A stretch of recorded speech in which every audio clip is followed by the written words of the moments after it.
Novel کے سکون قلب کی چاہ میں آخری قسط۔ وجاہت حسین کو اس کی کہانیاں لے کر گئے 6 ماہ گزر چکے تھے۔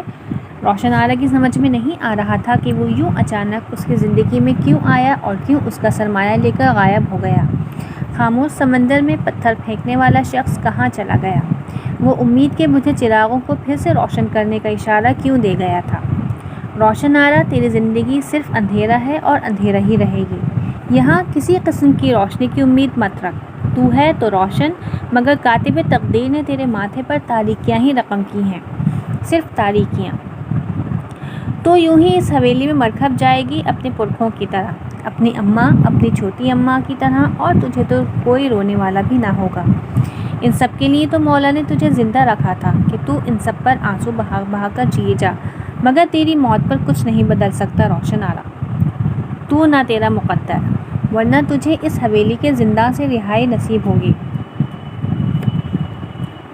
آج اسے وجاہت حسین کی تصویروں سے بھی بیزاری محسوس ہو رہی تھی۔ اس نے تمام تصویریں سمیٹ کر الماری میں رکھ دی اور اپنے تمام کاغذ اٹھا کر پھینک دیے کہ اب وہ کبھی بھی کچھ نہیں لکھے گی۔ وجاہت حسین کو پل پل اس لمحے کا انتظار تھا جب وہ اس کا مجموعہ لے کر اس کے پاس جائے، لیکن وہ جتنی جلدی کر رہا تھا کام اتنا ہی پھیلتا جا رہا تھا۔ وہ ایک ایسا مجموعہ منظر عام پر لانا چاہتا تھا جسے دیکھ کر لوگ کہیں، واہ، یہ واقعی ایک منفرد انداز ہے۔ وہ اس مجموعے کے ذریعے اپنی روشن کو پانا چاہتا تھا، اور بس اسے جس لمحے کا انتظار تھا وہ شاید آنے ہی والا تھا۔ اسے 8 ماہ ہو گئے تھے روشن کی کہانیوں پر کام کرتے اور انہیں تیار کرتے اور کراتے۔ اس نے وہ تمام افسانے پڑھ ڈالے تھے جن میں کسی نہ کسی طرح حویلی کی تاریخ رقم تھی۔ ان افسانوں سے ہی اسے وہ تمام باتیں معلوم ہوئیں جن کے جواب وہ چاہتا تھا۔ کوئی اور سمجھتا یا نہ سمجھتا، مگر وہ روشن آرا کے اس درد اور اس کہانی کو جان چکا تھا۔ آج شام تک وہ قیمتی تحفہ اس کے پاس آنے والا تھا جس کا اسے شدت سے انتظار تھا۔ اس کی بے چینی اب حد سے سوا تھی۔ وہ بار بار گھڑی دیکھ رہا تھا کہ کب 4 بجیں گے اور ڈور بیل بجے گی۔ ٹھیک 4 بجے پورا گھر ڈور بیل کی آواز سے گونج اٹھا۔ وجاہت حسین ننگے پاؤں گیٹ کی طرف بھاگا اور بے تابی سے گیٹ کھولا۔ سامنے بڑے بڑے کئی بنڈل پڑے تھے۔ اس نے تمام بنڈل نوکر کی مدد سے اندر رکھوائے اور ایک بنڈل کھولنے لگا۔ وجاہت حسین نے بڑے ارمان سے کتاب پر ہاتھ پھیرا اور اپنے سینے سے لگایا جیسے اسے بھی آج ہی سکون ملا ہو۔ ابھی اس نے اپنے بکھرے وجود کو سمیٹا ہی تھا کہ صغیر چاچا نے بتایا کہ وہ اقبال والے صاحب آئے ہیں۔ اقبال والے صاحب؟ روشن آرا نے حیرانی سے صغیر چاچا کو دیکھا۔ جی بٹیا، اور آج وہ بہت خوش بھی ہیں، تمہیں فوراً بلایا ہے۔ وجاہت حسین نے حسرت سے اپنے کمرے کو دیکھا۔ آج اس کا دل بے تاب تھا خود کو روشن آرا سے ملانے کے لیے، اپنی حقیقت بتانے اور اس کے سارے دکھ ہر لینے کو۔ وہ چاہتا تھا وہ اس کے منہ سے گزرا ہوا ایک ایک لمحہ سنے اور اسے بتائے کہ وہ اس کا وجاہت حسین ہے جس کو انجانے میں ہی اپنی زندگی بنا بیٹھی ہے اور جس کے سبب وہ اتنا دکھ اٹھا رہی ہے۔ یہ بے چینی اسے صوفے پر بیٹھنے نہیں دے رہی تھی اور زبان بھی لگاتار اس کا ساتھ دینے سے انکار کر رہی تھی۔ خوشی اس قدر اس کے اعصاب پر سوار تھی کہ اس کی سمجھ میں نہیں آ رہا تھا کہ وہ روشن آرا سے کس طرح بات شروع کرے گا۔ روشن آرا اپنی انہی بے نور سی آنکھوں کو لیے اس کی طرف بڑھی چلی آ رہی تھی۔ آج وہ اس کی اماں کے کمرے سے آ رہی تھی۔ سیڑھیاں اترتی وہ اسے بہت لاچار سی لڑکی لگی جس کی آنکھوں کے سارے چراغ گل ہو چکے ہوں، ان میں اب جینے کی تمنا تک نہ رہی۔ السلام علیکم، وجاہت حسین نے پرتپاک لہجے میں سلام کیا۔ وعلیکم، جی فرمائیے، کیسے آنا ہوا؟ روشن آرا کا کھردرا لہجہ اسے بتا گیا کہ وہ کہیں نہ کہیں اس سے اتنی لمبی غیر حاضری کے سبب شاکی ہے۔ جی وہ ہیں، آج کافی عرصے بعد آیا ہوں۔ جی پورے 8 ماہ بعد۔ آپ کو یاد رہا؟ وجاہت حسین نے سیدھا اس کی آنکھوں میں جھانکا۔ جی ہاں، کیونکہ آپ میری کل کائنات اپنے ساتھ لے گئے تھے۔ جی، وجاہت حسین نے نہ سمجھتے ہوئے پھر اس کی آنکھوں میں جھانکا۔ میرا مطلب ہے میری کہانیاں۔ اوہ ہاں، اچھا، مجھے آپ سے بہت ضروری باتیں کرنا ہے۔ کیا ہم کسی اور جگہ بیٹھ سکتے ہیں؟ میرا مطلب ہے کسی اور کمرے میں۔ صغیر چاچا بیٹھک کھلوا دیں؟ نہیں، رہنے دیں۔ کیا ہم اس کمرے میں بیٹھ کر بات نہیں کر سکتے؟ وجاہت حسین نے اپنے کمرے کی طرف اشارہ کرتے ہوئے کہا۔ چلیے، روشن آرا نے آگے بڑھ کر رہنمائی کی۔ کمرہ آج پہلے کی طرح پھیلا ہوا نہیں تھا، سب کچھ سمٹا ہوا اور بالکل صاف ستھرا تھا۔ بستر پر نئی چادر اور صاف تکیہ لگا ہوا تھا۔ ایک بھی کاغذ یا تصویر اسے کہیں بھی نظر نہ آئی سوائے دیوار پر بنی تصویر کے۔ بیٹھیے، روشن آرا نے ایک کرسی پر بیٹھتے ہوئے کہا۔ آج میں آپ کو ایک انمول تحفہ دینے آیا ہوں، جس کے بارے میں اس حویلی میں رہ کر شاید آپ کبھی سوچ بھی نہیں سکتی تھیں۔ وجاہت حسین نے بیگ کی چین کھولتے ہوئے کہا اور ایک پیکٹ نکال کر روشن آرا کی طرف بڑھا دیا۔ کھول کر دیکھیے۔ روشن آرا نے پھٹی پھٹی آنکھوں سے اس خوبصورت سی پیکنگ والی شے کو دیکھا اور لرزتے ہاتھوں سے اسے پکڑ لیا۔ یکایک ہی اس کی دھڑکن بے ترتیب سی ہونے لگی۔ اس نے کانپتے ہاتھوں سے لپٹی ہوئی اس چیز کو کھولنا شروع کیا اور چند لمحوں بعد اس کے ہاتھوں میں اس کی اپنی کہانیوں کا مجموعہ تھا کہ سکون قلب کی چاہ میں، مصنفہ روشن آرا، منال پور۔ میری کتاب؟ اس نے فرط جذبات سے وجاہت حسین کو دیکھا۔ یہ آپ کی ہی کتاب ہے، کھول کر دیکھیے۔ وجاہت حسین نے اسے حوصلہ دلایا۔ روشن آرا نے بے ترتیب دھڑکنوں کو اور لرزتے ہوئے وجود کے ساتھ کتاب کھول کر دیکھی اور اچانک ہی گھبرا کر اٹھ کھڑی ہوئی۔ یہ کیا ہے؟ یہ تصویریں؟ یہ سب آپ کو کہاں سے ملی اور کون ہیں آپ؟ وہ زور زور سے بولنے لگی۔ اس کی سانس بے ترتیب اور آنکھیں بند ہوئی جا رہی تھیں۔ کتاب میں ہر کہانی سے پہلے وجاہت حسین کی بنائی ایک تصویر تھی جو کہانی کی پلاٹ کی عکاسی کر رہی تھی، اور کچھ وہ تصویریں تھیں جن پر کسی کا انتظار سب تھا۔ کون ہیں آپ اور یہ تصویریں؟